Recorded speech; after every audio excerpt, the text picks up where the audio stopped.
안녕하세요. 경기도교육청 초등교육과 장학사 이원향입니다. 초등학습의뢰 평가 유튜브 역량 강화 연수에 관심을 갖고 참여해 주셔서 진심으로 감사해 드립니다. 학생 평가 시행을 위해서가 아니라 평가 결과를 다시 완료하여 학생의 성장을 돕기 위해 필요합니다. 지금부터 학생 평가 시행 후 기록 및 평가 결과 활용 방법에 대해서 안내 드리도록 하겠습니다. 평가를 시행 중이거나 끝난 뒤에 기록과 피드백을 어떻게 하는지 궁금하시죠? 선생님들의 궁금증을 사례 나눔을 통해 안내 드리겠습니다. 이번 연수를 통해 평가 결과 활용에 대해 도움이 되는 시간이 되도록 집중해 주시기 바랍니다. 평가 결과를 어떻게 활용할 수 있을지 선생님들의 고민을 영상을 통해 듣고 말씀을 들어보겠습니다.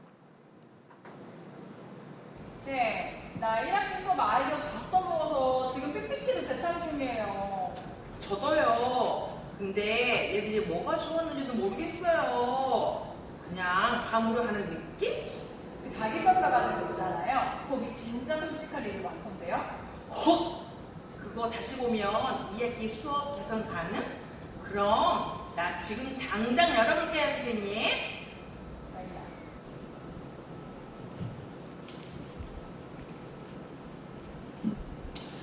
휴,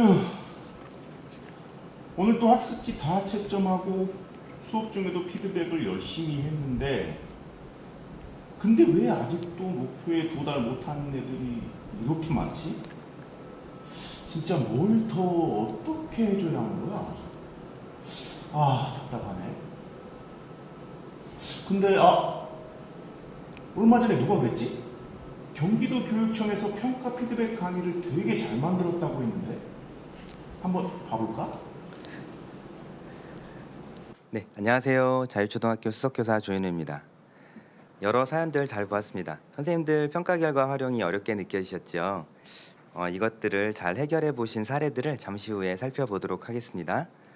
먼저 제가 말씀을 드리겠습니다. 선생님들께 꼭 말씀드리고 싶은 것이 있는데요. 바로 기록과 피드백에 대한 이야기입니다.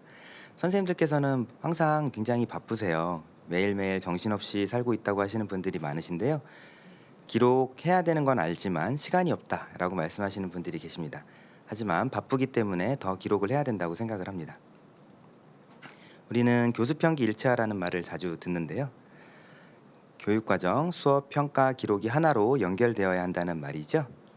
하지만 정말로 이 네 가지가 잘 연결이 되어 시행되고 있다고 생각하시나요? 선생님들 혹시 다람쥐처럼 살고 있다고 느끼신 적이 있으신가요? 선생님들께서 다람쥐 비유로 자신을 빗대어 생각하시는 경우가 많기 때문에 한번 다람쥐 이야기를 해보도록 하겠습니다. 다람쥐는 도토리를 모아서 여기저기 잘 묻어둔다고 합니다. 하지만 정작 자신이 어디도 묻어뒀는지 기억을 못하기 때문에 잊어버리고 말고 그리고 다음 해에 땅에서 그 도토리가 자라서 나무가 됩니다. 하지만 다람쥐는 그게 자기 덕분이라는 것을 모르죠.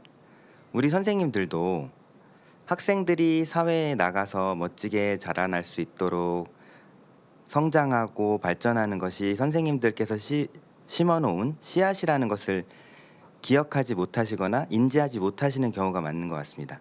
왜 그럴까요? 저는 그것이 기록이 없기 때문이라고 생각을 합니다. 네, 이거는 저의 이야기인데요. 제가 고구마를 정성껏 심어서 키웠거든요. 그래서 잎이 무성하게 여름에 잘 자라서 수확을 많이 할 수 있겠다고 기대를 했어요. 어떻게 되었을까요? 막상 캐보니까 고구마가 잘 달리지 않은 거예요. 그래서 왜 그럴까 하고 고민을 하다가 옆에 농사를 잘 지시는 분한테 여쭤봤더니 양분이 줄기를 다 키우는 데 들어가기 때문에 줄기를 여름에 잘라줘야 된다는 말을 하시더라고요.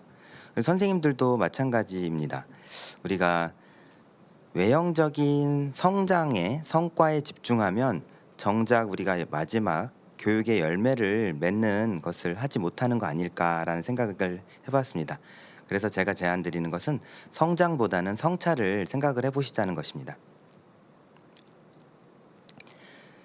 기록이 중요하다고는 들었지만 그리고 해보려고도 했지만 잘 안 되신다는 분들이 많으셨어요.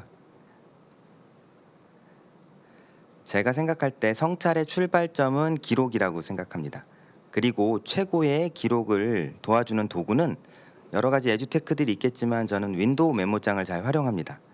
오늘 수업에서 어떤 일이 있었는지, 어떤 학생이 어떤 반응을 보였는지, 어떤 피드백이 효과가 있었는지 저는 이런 것들을 메모장에 수시로 잘 적어 놓습니다. 그리고 그걸 다시 잘 보기 위해서 비공개로 네이버 카페를 만들어서 운영하고 있습니다. 기록으로 생활 지도를 하면 이렇게 된다는 사례를 한번 말씀드릴게요. 근거 기반의 사례인데요. 학생 A가 저를 찾아와서 이야기를 하는 거예요. 선생님, B 때문에 너무 화가 나서 B를 학교 폭력으로 신고를 하고 싶다라고 얘기를 하는 겁니다. 그래서 제가 그 학생의 이야기에 공감을 해준 다음에 자료를 한번 찾아서 제시를 해준 거예요. 그랬더니 A라는 학생이 B 때문에 화가 난 경우는 9번 정도 있었는데 B라는 학생이 정작 A라는 학생으로 인해서 화가 났던 기록은 16번 정도가 있는 거예요. 그걸 보여주니까 A라는 학생이 이렇게 말을 합니다. 선생님, 제가 잘못한 것 같습니다. 학폭 신고 안 하겠습니다. 이렇게 기록은 감정적인 이야기를 하지 않고 객관적인 대화의 도구가 된다고 생각을 합니다. 학생들이 잘한 점, 멋지게 발표하고 기특하게 생활한 태도 같은 것들을 저는 잘 기록해 놓습니다. 그리고 학부모 상담 때 부모님께 이야기를 해줍니다. 언제 어떤 수업에서 어떤 발표를 했고 학생 친구들에게 이렇게 박수를 받았어요 라고 이야기해 줍니다. 그러면 부모님들께서 깜짝 놀라죠. 선생님, 이런 걸 다 어떻게 기억하세요? 저는 그게 바로 기록의 힘이라고 생각을 합니다. 선생님들께서는 주로 생활 지도에 대한 기록을 많이 남기시는데요. 저는 수업과 평가에 대한 기록이 참 중요하다고 생각해요. 선생님들께서 수업에서 PPT를 이렇게 넘겨서 보여주는 것보다 중요한 것은 무엇일까요? 네, 그때그때 학생들의 생각을 들어보는 것이겠죠. 그래서 정해진 슬라이드를 넘기는 것보다 수업 중에 학생들과의 대화를 기록해보는 차원이 더 중요할 것 같습니다. 그리고 저는 아침 시간에 다음과 같이 학생들과 오늘 어떤 학습이 이루어질지 같이 이야기해보고 그것을 기록하는 것으로 하루를 시작합니다. 그리고 수업을 끝나고 나면 청소하고 학생들이 부랴부랴 가는 것이 아니고요. 오늘 하루를 아침에 봤던 기록을 바탕으로 같이 돌아보고 어떤 점이 좋았고 또 어떤 점은 내일 더 잘해볼 수 있을지 기록합니다. 그래서 내일은 오늘과 다른 새로운 하루가 아니라 오늘로부터 피드백되어 환류되는 연결된 날이 된다고 생각합니다. 네, 너무 당연한 이야기인데요. 선생님들께서 기록을 잘 하지 않으세요. 수업을 특히 기록 잘 하지 않으세요. 저는 수업을 기록하는 것이 중요하다고 생각했고 이 질문을 저도 스스로 해보면서 꾸준히 수업을 기록하고 생활지도 기록하는 것을 실천하고 있습니다. 얼마 전에 이제 AIDT를 사용을 해봤었는데 AIDT와 같은 AI 도구도 중요하지만 그러한 진단 데이터를 바탕으로 교사가 피드백해주는 내용이 더 중요할 것 같습니다. AI 진단을 바탕으로 수업 중에 즉시 학생에게 피드백을 실시하면은 느린 학습자로 분류된 학생도 수업에 곧바로 참여하는 성장의 길이 열릴 수가 있습니다. 기억에 의존하는 피드백은 한계가 있죠. 기록은 그 한계를 뛰어넘는 힘이 될 것입니다. 오늘 수업에서 학생들이 어떤 생각을 했고 어떻게 말했고 또 무엇을 느꼈는지 그런 흔적들을 기록해 보시기 바랍니다. 그래서 기록은 거창한 것이 아니고요. 단 한 줄이라도 좋습니다. 매일매일 의미 있게 돌아보는 순간 우리는 행복한 선생님으로서 살아갈 수 있고 또 행복한 학생들과 같이 성장하는 기쁨을 누릴 수 있을 것 같습니다. 감사합니다. 네, 성찰의 출발이 기록에서 비롯된다는 관점에서 학습으로의 평가에서 기록이 얼마나 중요한지 그 중요성에 대해 말씀해 주셨는데요. 평가 결과의 기록이 수업으로 활용되는 교실 속 삶의 사례를 통해 안내해 주셨습니다. 다음은 초등학습으로의 평가의 다양한 방법 중 자기평가 결과 활용에 대한 사례를 안내해 주실 야탑초등학교 김현희 선생님의 말씀을 듣겠습니다. 안녕하세요. 야탑초 교사 김현희입니다. 저는 평가 결과 활용을 원격 공동 수업과 연계된 자기평가로 말씀드리겠습니다. 이러한 자기평가를 통해서 경기도 경북 원격 공동 수업을 2학기 때 어떻게 개선해 나가는지 그 과정을 말씀드리겠습니다. 경기도와 경북 교사는 토론 수업을 하고자 하는 그 의지로 만났습니다. 그래서 각 학급에 25명의 학생들을 묶어서 50명의 이음반으로 운영을 했습니다. 이 원격 공동 수업은 4월부터 11월까지 운영이 되고 있고 1학기 때 6차시를 운영을 했습니다. 그리고 앞으로 2학기 때 6차 시를 진행할 때 바로 1학기 때 자기평가를 바탕으로 해서 전략을 세웠습니다. 원격 공동 수업에 대해서 간단히 말씀드리겠습니다. 경기도와 경북 두 교사가 수업을 운영하다 보니 서로 수업안을 공유할 수 있는 플랫폼이 필요했고 패들렛에 월 1회 만나서 수업의 전략을 나누는 것을 이렇게 아카이브하고 있습니다. 그리고 50명의 학생들을 이음반으로 잇기 위해서 수업 전에 질문 게시판을 운영하고 있고요. 환상의 짝꿍 편지 교환하기 그리고 컬처박스 교환을 통해서 학생들이 서로에 대해서 궁금하고 그리고 하나로 연결됐다는 그런 마음을 갖도록 했습니다. 간단하게 경기도와 경북이 어떤 토론 수업을 운영했는지 말씀드리겠습니다. 경기도는 경기 토론 모형으로 다름과 마주하기와 다름을 이해하기 과정을 중점적으로 운영하기로 하고 그래서 다름과 마주하기 부분에서 입론서 작성을 하이러닝 통합학습장을 이용을 했습니다. 여기 학생이 태블릿과 그리고 노트북을 활용해서 참여하고 있는 모습인데요. 이 학생은 경북 학생으로서 태블릿으로 줌에 일어나는 상황을 확인하고 그리고 노트북을 통해서는 하이러닝에서 입론석 작성하는 데 집중하는 모습입니다. 그리고 경북 선생님은 교수학습 플랫폼 전용이 없기 때문에 와우 아이디어스라고 하는 플랫폼을 사용했습니다. 이 플랫폼의 장점은 토론 수업을 프로젝트 형식으로 운영을 할 수 있고 그래서 맨 우측에 그 목록이 작성이 되면서 학생들을 리모컨으로 불러오기를 할 수 있습니다. 그래서 여기 보면은 칸반을 만들어서 찬반 중립의 의견을 게시하도록 하고 그리고 토론이 다 끝난 다음에는 신호등 UI를 깔고 여기서 자기의 의견이 어떻게 바뀌었는지 이동할 수 있는 그런 수업을 했습니다. 이 또한 아이들이 굉장히 즐겁게 참여하였습니다. 그래서 이제 본격적으로 자기평가를 어떻게 운영했는지 말씀드리겠습니다. 경북 친구들은 자기평가가 생소하고 그리고 또 기존에 있던 자기평가가 이런 매우 잘함 그리고 노력교함 수준 이 4단계까지 한 적이 없기 때문에 어떻게 자기평가를 처음에 도입할까 하는 고민이 있었습니다. 그래서 이번에 경기도에서 정의적 능력 평가 그리고 자기평가에 활용할 수 있는 장학자료가 개발되었습니다. 그래서 국어과에 있는 모형을 기반으로 해서 토론 수업에 맞게 재구성해서 활용을 했습니다. 이런 관련 자료는 패들렛을 들어가 보시면 찾으실 수 있습니다. 자, 그렇게 해서 성취 수준에 대한 이해를 아이들이 훨씬 더 잘할 수가 있었습니다. 항목을 읽으면서 매우 그렇다를 해석하지 않아도 매우 그렇다 안에 성취 수준에 대한 상세 내용이 있기 때문에 아이들이 그걸 읽는 것만으로도 자기 수준을 판단할 수 있었습니다. 그래서 이렇게 아이들이 자기 평가서를 페이퍼로 작성을 한 다음에는요. 평가는 뭐니 해도 통계가 중요하잖아요. 그래서 구글 폼에 다시 한번 그 결과를 입력하도록 했습니다. 그리고 2학기 수업 개선에 바라는 방향 사항도 단답형 또는 서술형으로 아이들이 작성을 했습니다.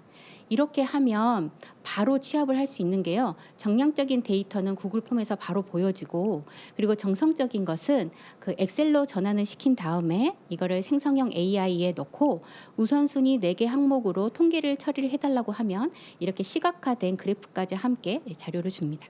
그래서 이거를 통해서 읽어봤더니 정량적인 부분에서는 아이들이 모두 다 만족한 결과를 얻을 수 있었습니다. 그래서 이런 방향으로 했을 때 아이들이 성취를 잘 하고 있다는 걸 확인할 수 있었고요.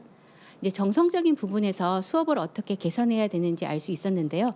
늘려주세요, 도와주세요, 2학기에 바란다 부분을 충분히 이야기를 나눴습니다. 그래서 저는 다름과 공존하는 경기 토론 수업 전략으로 이제 원격 공동 수업에서 다름과 마주하기 과정은 충분했으니 2학기에는 다름을 이해하기 과정으로 입론서를 발표하고 질의 반박하고 그리고 공존을 향한 주장하기를 더 집중했으면 좋겠다는 제안을 했습니다. 그리고 근거를 작성하기 어렵다고 한 친구들이 있었기 때문에 이 친구들을 위해서 세계 시민성을 기반으로 한 수업에서는 찬반 내용을 담은 2개의 도서를 선정해서 이를 기반으로 아이들이 입론서를 작성하도록 제안을 했습니다. 그래서 경북 선생님은 그러면 아이들이 도서를 읽을 때 바탕 질문, 궁금 질문, 새로운 질문을 적극적으로 적용해서 아이들이 도서의 내용을 깊게 이해하자고 하셨고요. 그리고 아이들이 무엇보다 토론 수업이 늘어남을 원했기 때문에 줌 회의실에서 소토론회를 운영하자고 제안을 하셨습니다. 네, 그래서 2학기 수업은 토론 수업을 보다 구조화해서 운영을 해서 사고의 확장이 일어나는 토론 수업을 운영하는데 이때 하이러닝의 통합학습 창으로 모니터링과 피드백이 좋기 때문에 이를 적극 활용하고 그리고 와우 아이디어스는 다양한 UI 보드를 깔 수 있기 때문에 학생들의 의견 개선 방향을 사용하는 데 활용하자고 했습니다. 그래서 이제 피드백을 통해 피드백이 가장 중요하기 때문에 입론적 피드백은 서로 열심히 하고 그리고 자기 평가와 상호 평가도 지속적으로 해서 이 결과를 아카이브하자고 하는 그런 전략을 세웠습니다. 2학기가 시작되었습니다. 2학기가 시작되어서 발명에 관련된 토론 수업을 했거든요. 마찬가지로 항상 공존하기까지 주장하기를 끝낸 다음에 자기 평가를 진행을 했습니다. 그래서 자기 평가를 구글 폼으로 해서 정량적인 내용을 확인을 하고요. 그리고 또 정성적인 내용은 생성형 AI로 확인해서 이렇게 확인을 했습니다. 그래서 아이들이 발명으로 주제가 옮겨가도 토론 수업을 잘 하고 있고 그리고 지금 약간 개선된 방향에 대해서 만족하고 있다는 것을 다시 한번 확인했습니다.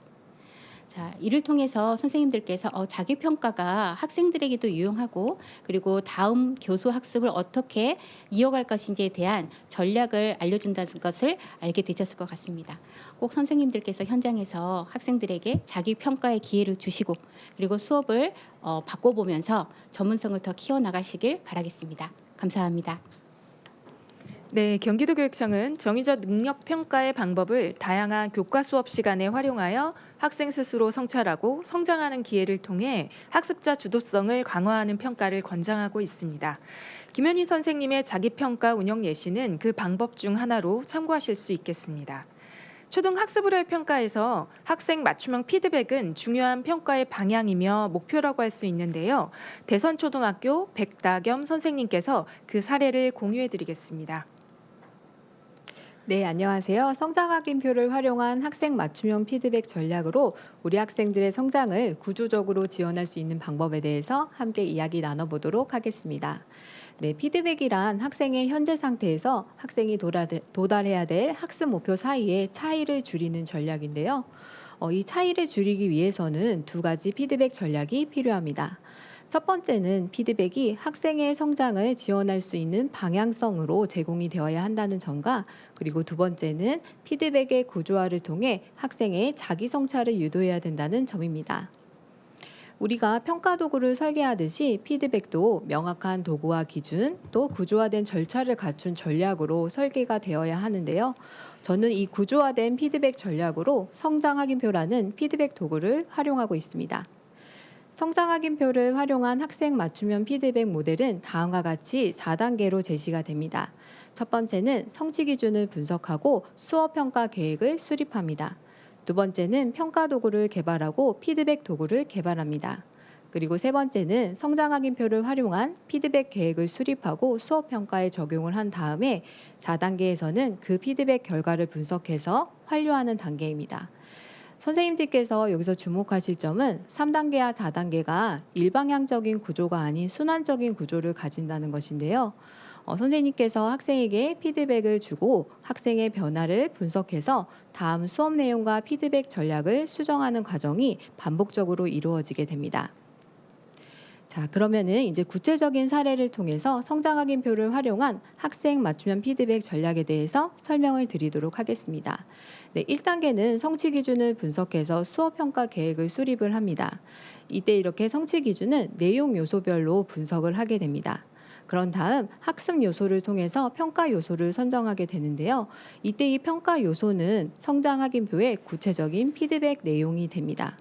이렇게 성취 기준을 분석하고 수업 평가 계획을 수립하는 것은 학생이 현재 상태에서 도달해야 될 학습 목표 사이의 차이를 줄이는데 내가 무엇을 어떻게 해야 되는지에 대한 성장을 위한 피드백의 방향성과 구조에 대한 기준을 제공하는 데 중요한 역할을 하게 됩니다. 네, 2단계는 이렇게 평가 도구를 개발하고 난 다음에 성장 확인표를 개발하게 되는데요. 이때 이 성장 확인표는 단순히 체크리스트가 아닌 성취 기준, 성취 수준, 평가 요소를 반영한 구조화된 피드백 도구입니다. 네, 이때 유의하실 점은 학생이 자기 성찰을 해볼 수 있도록 질문의 형태로 제공되는 것이 좋습니다. 3단계는 성장 확인표를 활용한 피드백 계획을 수립해서 수업과 평가에 적용하는 단계인데요. 지금 화면에 보시는 것은 1단계부터 4단계까지 수립된 피드백 전략입니다. 자, 그럼 한번 구체적으로 살펴보도록 하겠습니다. 네, 1단계에서는 마음을 전하는 글을 읽고 피드백을 동료 평가로 실시하게 됩니다. 그 다음에는 마음을 전하는 글의 일부를 쓴 다음에 자기 평가와 교소 평가를 실시하게 됩니다. 그리고 3단계에서는 마음을 전하는 글 전체를 쓰고 자기 평가를 실시하게 되고요. 마지막에는 이 글을 전체를 고쳐 쓰면서 동료 평가가 이루어지게 됩니다. 이렇게 학생들은 1단계부터 4단계까지 구조화된 피드백 전략을 거치면서 학생의 현재 상태와 도달해야 될 학습 목표 사이의 차이를 줄여나가게 됩니다. 마지막 4단계는 성장 확인표를 활용해 피드백 결과를 분석해서 완료하는 단계인데요. 여기서 선생님들께서 꼭 확인하실 지점은 피드백이 학생의 실제 수행을 개선하고 있는지를 확인하는 것입니다. 자, 그럼 구체적인 한번 사례를 살펴보시면 3, 4학년 미술과의 미술 작품을 자세히 보고 작품과 미술가에 관해 질문할 수 있다라는 성취 기준입니다. 네, 저는 먼저 1차 성장 확인표 피드백 전략에서 학생들에게 질문을 제공해 주고 작품과 연결된 질문을 생성하도록 하였습니다. 하지만 학습 결과 형식적인 수행 수준의 그침을 발견을 해서 2차 성장 확인표의 피드백 전략으로 자기평가와 동료평가를 도입하고 질문의 범주를 좀 더 간결하게 제시를 하였습니다. 하지만 여전히 작품과 연결성이 없는 질문을 생성하는 친구들이 많아서 피드백 전략을 수정을 하였는데요. 그래서 3차 성장 확인표에서는 동료 평가를 좀 더 강화해서 이렇게 학생들이 서로 의견을 주고받으면서 조언을 하도록 피드백 전략을 수정하였더니 내용 수준의 질과 자기 성찰 수준의 질이 개선된 것을 확인할 수가 있었습니다. 네, 이 성장 확인표라는 피드백 도구의 마지막 부분에는 다음번에 같은 과제를 수행한다면 어떤 점을 더 잘 수행하고 싶은가요 등의 자기 성찰 질문들이 포함이 됩니다. 네, 그 이유는 학생이 자기 성찰을 통해서 학습의 방향과 방법을 스스로 설계하는 힘이 중요하기 때문입니다. 네, 피드백은 학생의 현재 상태에서 학생이 도달해야 될 학습 목표 사이의 차이를 줄이는 전략입니다. 그렇게 하기 위해서는 피드백 전략이 구조화되어야 되고 방향성 있게 제공이 되어야 됩니다. 성장 확인표를 활용한 학생 맞춤형 피드백 전략으로 선생님의 교실도 성장이 있는 교실이 되길 희망합니다. 감사합니다.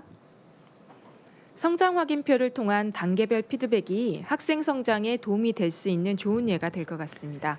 수업과 평가의 설계를 넘어 피드백의 설계가 되는 그 고민의 시작점이 되었습니다. 여러분, 경기도교육청에서 운영하는 AI 교수학습 플랫폼 하이러닝에 대해 잘 알고 계시죠? 다음은 잠원초등학교 장영진 선생님께서 학습 평가의 결과를 활용하고 피드백을 하는 것을 쉽게 할 수 있는 방법을 안내해 드릴 텐데요. 하이러닝을 활용한 평가, 그리고 평가 결과의 활용 사례를 들어보겠습니다. 안녕하세요. 경기도교육청 수원 잠원초등학교에서 근무하고 있는 교사 장영진입니다. 저는 오늘 하이러닝 플랫폼을 활용한 평가와 실제 학급 운영 사례에 대한 이야기를 들려드리려고 하는데요. 주제는 기록 그 너머의 이야기라는 주제로 한번 시작해 보겠습니다. 네, 제가 먼저 하이러닝 플랫폼을 평가 과정에 어떻게 도입하게 되었는지 저의 생각의 변화 또 출발점에 대해서 한번 고민해 보았습니다. 먼저 첫 번째로 제가 고민했던 지점이 서면 평가지가 가지는 한계였던 것 같습니다. 그리고 두 번째로는 또 기록이 많이 빨리 그리고 휘발된다는 내용이었고요. 세 번째로는 어떻게 하면 교사와 학생 간 그리고 학생과 학생 간의 동료 피드백이 활발하게 이루어질 수 있을까에 대한 고민점에서 출발했습니다. 이 내용들을 제가 다시 한번 정리해 봤는데요. 그렇다면 온라인 플랫폼 중에서 왜 하이러닝을 활용했는가라는 점에 대해서 다시 한번 고민해 보게 되었습니다. 첫 번째로는 기존 서면 평가지의 한계를 보완하고 보충하고 싶었고요.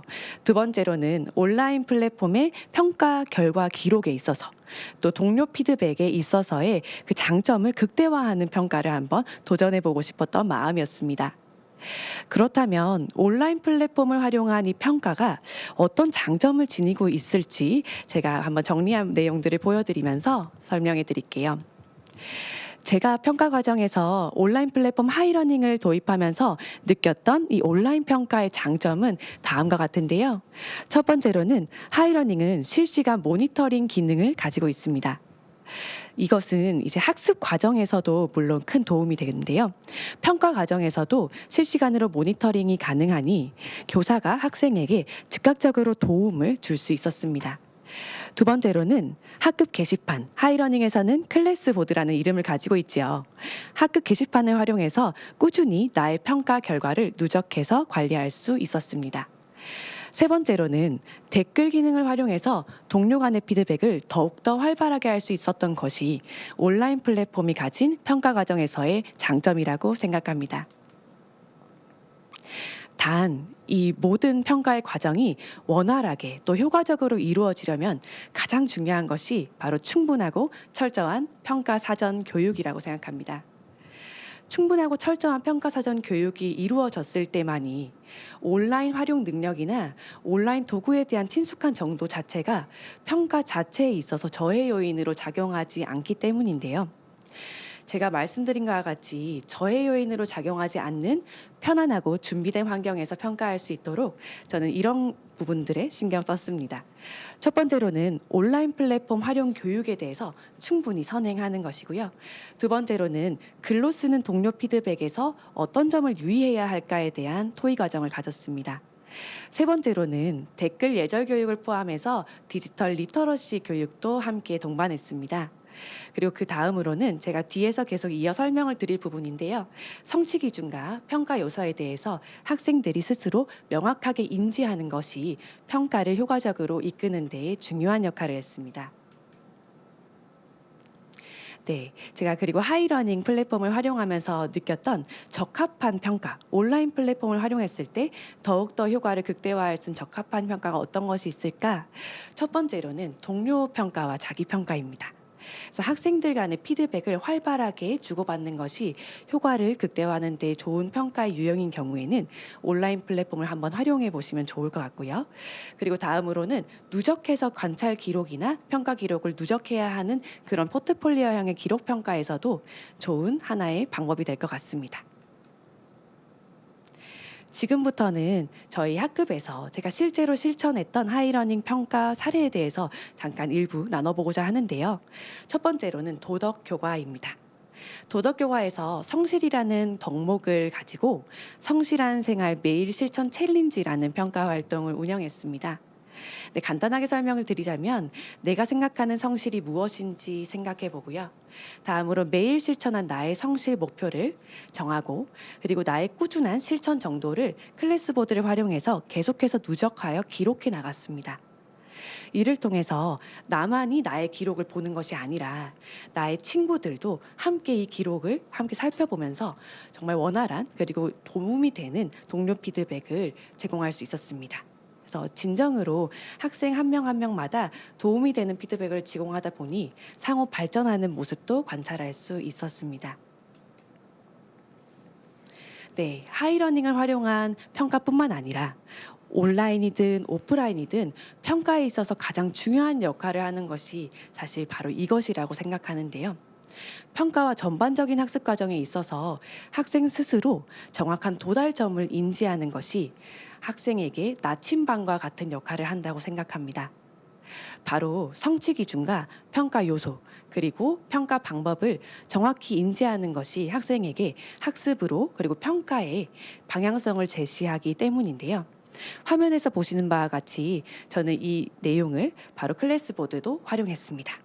그래서 클래스보드에 과학의 5단원의 수행평가 그리고 학습의 과정에 대해서 명확히 텍스트화하여서 기재하였고 이 부분에 대해서 학생들과 함께 토의하면서 명확히 해석하고 그리고 아이들이 해석한 내용을 머릿속에 잘 기억하고 인지할 수 있도록 하는데 힘썼습니다. 다음 사례는 도덕교과에 이어서 과학교과인데요. 과학교과에서는 3학년 5단원 생물의 한살이 과정에서 보고서를 활용한 평가를 또 클래스보드를 활용해 보았습니다. 지금 화면에서 보시는 내용들과 같이 학생들이 보고서를 클래스 보드에 탑재한 후에 그리고 다른 친구들의 보고서를 꼼꼼히 읽고 나서 친구에게 도움이 될 만한 좋은 내용과 그리고 명확한 내용, 좋은 표현들을 가지고 평가하고 피드백을 제공하는 연습을 꾸준히 실천하였습니다. 이 과정을 통해서 제가 얻은 가장 큰 점은 학생들이 3학년이다 보니 피드백이라는 개념 자체에 좀 생소하고 어렵게 느꼈을 수 있는데요. 아이들이 피드백을 제공하는 과정 자체를 좀 자연스럽게 받아들이고 그리고 나에게 도움이 되는 내용을 제공하는구나 라고 긍정적으로 인식할 수 있는데도 큰 역할을 한 것 같습니다. 네. 제가 지금까지 동료 피드백에 대해서도 내용을 계속 말씀을 드렸는데요. 그렇다면 하이러닝과 같은 온라인 플랫폼을 활용했을 때 동료 피드백 운영할 때 어떤 전략을 가지고 운영하면 도움이 되었을지도 덧붙여 말씀을 드리고자 합니다. 큰 키워드로는 바로 학생과 함께하는 토의인데요. 좋은 피드백이라는 키워드를 가지고 학생과 함께 충분히 나눠보는 시간이 정말 중요한 역할을 했던 것 같습니다. 네, 이 시간에 저는 다른 친구에게 제공할 때는 어떤 내용 컨텐츠를 담았을 때 친구들이 도움을 받고 그리고 어떠한 표현으로 표현했을 때 또 피드백을 통해서 도움이 되는지에 대해서 지도하고 함께 토의하는 시간을 충분히 가졌던 것 같습니다. 그래서 선생님들께서도 하이러닝을 활용해 보신다면 이러한 점도 함께 운영해 보시면 좋을 것 같습니다. 네. 끝으로 하이러닝 평가를 통해서 제가 실천하며 느꼈던 점을 좀 정리해 보았습니다. 첫 번째로는 단순한 결과 누적을 넘어서 학생이 주도적으로 평가 그리고 학습에 대해서 이해하고 스스로의 과정을 성찰할 수 있는 데 큰 역할을 했던 것 같습니다. 두 번째로는 온라인 플랫폼을 활용해서 평가와 피드백을 실천하였지만 사실 이 과정에서 얻는 것이 더 많았던 것 같습니다.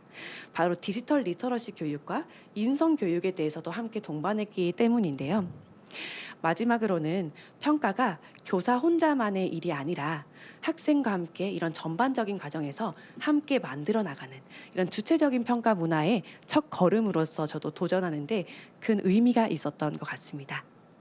네, 지금까지 하이러닝 플랫폼을 활용해서 제가 직접 학급에서 실천했던 사례, 그리고 운영 전략, 또 동료 피드백을 어떻게 하면 효과적으로 운영할 수 있는지에 대해서 차례차례 설명을 드렸습니다. 네, 선생님, 하이러닝은 온라인 플랫폼의 하나의 도구인데요. 이렇게 도구를 적재적소에 또 평가 과정에 활용해 보신다면 하이러닝이 학습을 꼼꼼하게 누적하여 기록하고 또 피드백을 통해서 함께 성장하는 교실을 만들어 나가시는 데에 큰 도움 또 징검다리로서의 역할을 할 수 있을 것이라고 생각합니다. 네, 경기도교육청 선생님의 평가의 걸음걸음 그리고 그 도전을 응원하겠습니다. 감사합니다. 하이러닝 활용 방법이 평가 전후에 효율적으로 반영될 수 있고 결과 기록에도 도움이 될 수 있는 좋은 사례가 되었습니다. 다음은 평가 결과 기록 및 활용에 대한 학교 현장의 질문을 모아 오늘 발표해 주신 선생님들께서 답을 드리겠는데요. 질문에 대한 경력별 다양한 의견을 들어보겠습니다. 네, 김현희 선생님. 네. 네. 오늘 발표해 주신 내용 중에 그 토론 수업과 관련해서 자기평가서를 만들 때 경기도 장학자료, 초등 자기평가, 정의적 능력 평가 도구 예시자료 중에 국어과 자기평가서를 활용한 사례를 말씀해 주셨어요. 다른 과목들도 궁금할 텐데 다른 과목 활용 사례 한번 말씀해 주실 수 있을까요? 네, 저 2022 개정 교육 과정에서는 학습 과정의 성찰을 강조하면서 정의적 능력 평가, 자기평가, 동료 평가가 그 어느 때보다 중요해졌는데요. 저는 가장 또 활용도가 높은 게 과학과였습니다.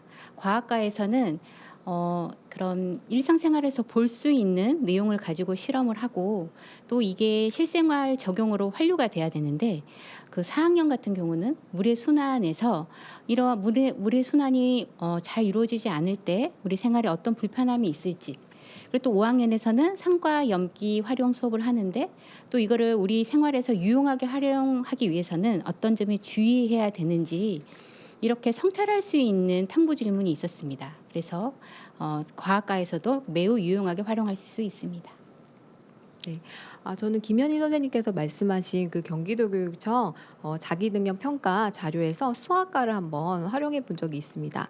네, 먼저 4학년 같은 경우는 자기에게 100만 원이 생긴다면 어떻게 사용할지에 대한 글쓰기라든지, 또 5학년 같은 경우는 평균 이하의 용돈을 받는 학생들이 부모님들께 용돈을 올려달라는 제안하는 글을 쓴다든지, 또 6학년은 축소된 가구를 활용해서 자신의 방을 꾸민다든지, 이런 흥미로운 자료들, 또 성찰을 유도하는 자료들이 굉장히 많더라고요. 네, 저도 선생님께서 지금 소개해 주신 그런 장학 자료들을 열심히 보고 있는데요.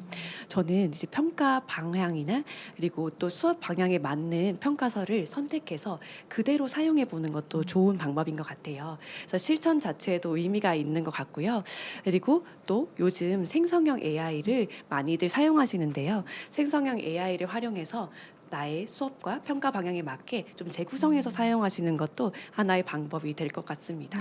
그래서 이렇게 된다면 또 실제적인 우리 학급만의, 또 우리 학급이 지금 하고 있는 학습 상황에 맞는 그런 실제적인 문제를 해결하는 또 좋은 방법이 될 것 같습니다.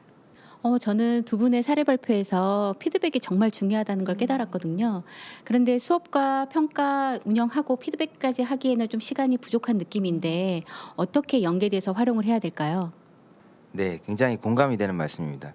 이 피드백을 하려고 하면 수업 중에 하기에는 시간이 부족하고, 또 수업이 끝난 다음에 하려고 하니까 또 불가능해지는 측면이 있더라고요. 그래서 다음에는 그런데 또 진도 나가고 뭐 여러 가지 행사라든지 진행하다 보면 잊고 지나가게 되는 경우가 많은 거죠. 이걸 어떻게 해결하면 좋을까 저도 고민 중이거든요. 네, 저도 이제 선생님들 말씀에 공감이 가는 부분들이 많이 있는데요. 사실 피드백을 제공하고 싶은 부분은 정말 많죠. 그래서 이런 부분들에도 피드백을 제공하고 싶다 하는 부분들이 많이 있는데, 사실 말씀하신 것처럼 학습 과정에서 학교 현장에서는 피드백을 제때제때 제공하기가 참 어려운 부분들이 있는 것 같습니다. 네, 그래서 저는 생각을 좀 바꿔보기로 했어요. 우리가 보통 피드백 시간을 별도로 선생님들께서 잡으신다고 생각하지만, 교육과정 수업 평가 안에 피드백을 자연스럽게 녹여내는 방법을 사용해 보고 있습니다. 수업 안에서 실천하신다는 내용이 상당히 좋은데 구체적으로 어떻게 하셨죠? 궁금하네요. 예, 아까 전에 제가 보여드렸던 그 강의 내용을 보면은 일단 1단계는 저는 먼저 성취 기준을 분석을 하고 수업 평가 계획을 수립을 해 봅니다. 그런 다음에 2단계는 평가 도구를 개발하고 피드백 도구를 개발을 하고요. 그다음에 3단계에서는 피드백 계획을 수립을 한 다음에 수업 평가에 적용을 합니다. 그다음에 그 피드백 결과를 분석을 해서 또 다음 피드백 내용을 수정하는 그런 완료 단계를 거치는 거죠. 네. 그러면 단원을 어떻게 운영할지부터 수업과 평가, 피드백계까지 하나로 다 세워서 함께 운영을 해야 되는 거군요.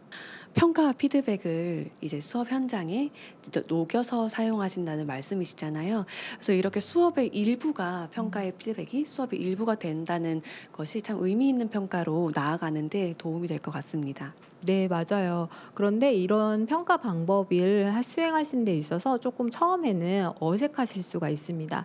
하지만 선생님들께서 이렇게 단계에 맞춰서 차근차근 해 나가시다 보면은 피드백을 별도의 시간으로 잡지 않으셔도 교육과정 수업 평가 피드백을 일관성 있게 또 효율적으로 운영하실 수 있습니다.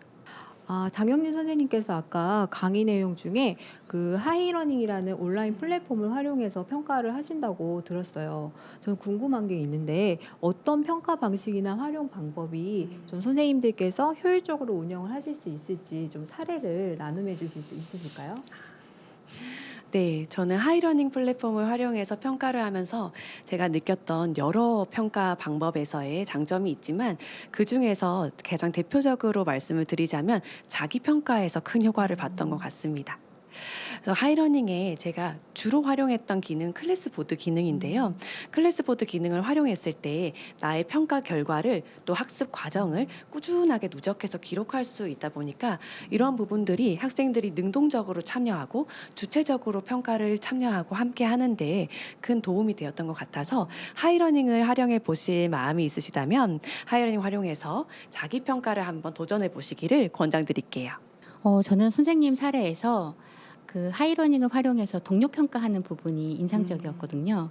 그리고 또 피드백이라고 하는 이야기가 어려울 수 있는데 피드백 선물하기라고 표현을 하셨기 때문에 아이들이 자기 평가에 대해서 선풀 달기 형식으로 인식을 하고 좋은 피드백을 정말 줬을 것 같아서 저도 활용해봐야겠다 그런 생각을 했습니다. 네, 하이러닝 너무 좋죠. 하이러닝을 통해서 포트폴리오식으로 자기 평가를 기록할 수 있다는 게 상당히 의미가 있는 것 같은데, 이 온라인 플랫폼들이 이렇게 자기가 활동한 기록들이 꾸준히 쌓이는 것들이 참 좋은데, 이런 하이러닝 같은 활동들을 이용해서 단계적으로 학습 내용들을 이렇게 살펴보고, 그다음에 그런 성취 기준을 바탕으로 한 자기 평가를 해볼 수 있다면 상당히 의미가 있을 것 같습니다.